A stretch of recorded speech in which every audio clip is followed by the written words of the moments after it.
बुढ़ी मौसी अपेक्षा करी बसी स्वामी आसिले मिसिकी खाइबे किंतु बुढ़ा मौसा नदी को गाधोइबाकू जाई आउ घर को फेरिबनी बोली कियो बा जानिथिला।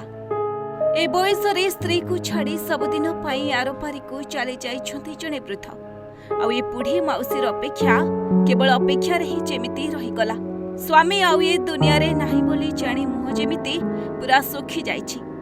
खास कथा हेउछि ए मौसी जनक हेउछंती जणे मानसिक रोगी। सठिक भावरे किछि जानि पारंती नाही।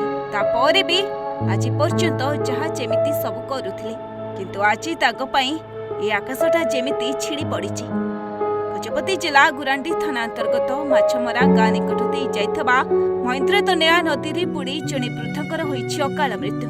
रिपोर्ट हिसाब रे मृत वृद्ध हेउछंती हनुमंत रामाराव जहाकर बयस प्राय 60 वर्ष।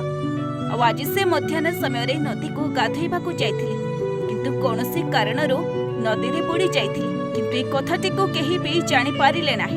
प्राय 4 घंटा परे ए नदीर ब्रिज उपर दे जाउथबा किछि पथचारी नदी रे जणे व्यक्ति भासुथबा देखिथिले।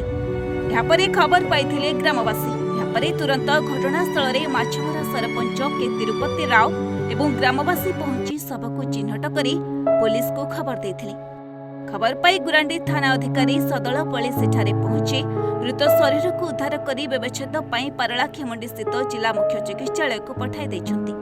ग्रामवासी जना पड़िछि कि मृत हनुमंत रामाराव चूड़ी बिक्री करी निजे आ निजर परिवार थिबा 2 जण मानसिक रोगी को चलाउथिले किंतु परिवार रे एभली आर्थिक अनटन आ 2 मानसिक रोगींकर खर्च तुलाइबा पई तांका बड़ पुओ हनुमंत माधव राव हैदराबाद रे दादन खटिबाकू जाइछंती।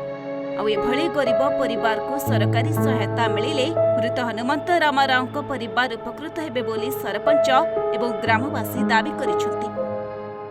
गोसाणी ब्लॉक रो भगवान प्रसाद नायक